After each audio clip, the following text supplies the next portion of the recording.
खानवा युद्ध शुरू होने से पहले राणा सांगा के साथ हसन खां मेवाती, महमूद लोदी और अनेक राजपूत अपनी अपनी सेना ले साथ हो गए।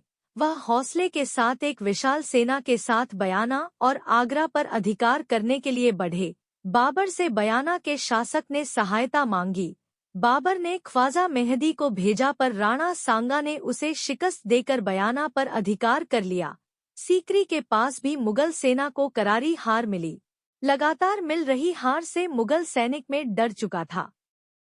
अपनी सेना का मनोबल गिरते देखकर बाबर ने बड़ी चतुराई मुसलमानों पर से तमगा, एक प्रकार का सीमा टैक्स, भी उठा लिया और अपनी सेना को कई तरह के लालच दिए, जिससे उसकी सेना में थोड़ी हिम्मत आई। उसने अपने अपने सैनिकों से निष्ठापूर्वक युद्ध करने और प्रतिष्ठा की सुरक्षा करने का हुक्म दिया। इससे उसकी सैनिकों में युद्ध करने को तैयार हो गई।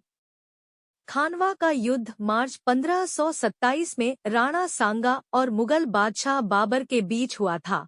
खानवा के मैदान में दोनों सेनाओं के बीच जबरदस्त खूनी मुठभेड़ हुई। बाबर 2 लाख मुगल सैनिक थे और ऐसा कहा जाता है कि राणा सांगा के पास भी बाबर जितनी सेना थी।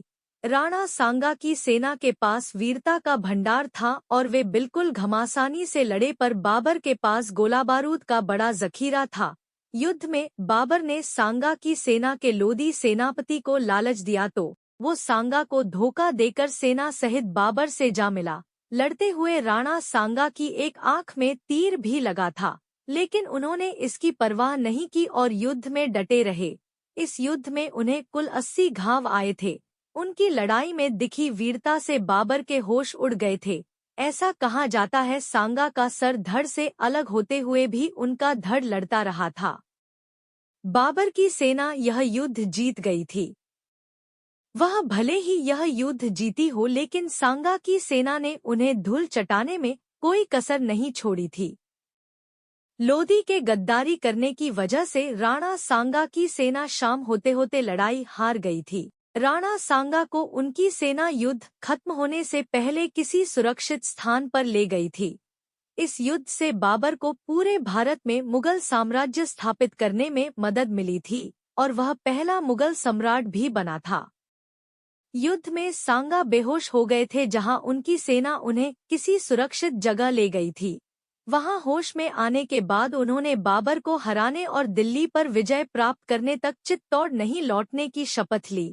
जब सांगा बाबर के खिलाफ एक और युद्ध छेड़ने की तैयारी में थे, तो उन्हें अपने ही साथियों ने जहर दे दिया था, जो कि बाबर के साथ एक और लड़ाई नहीं चाहते थे।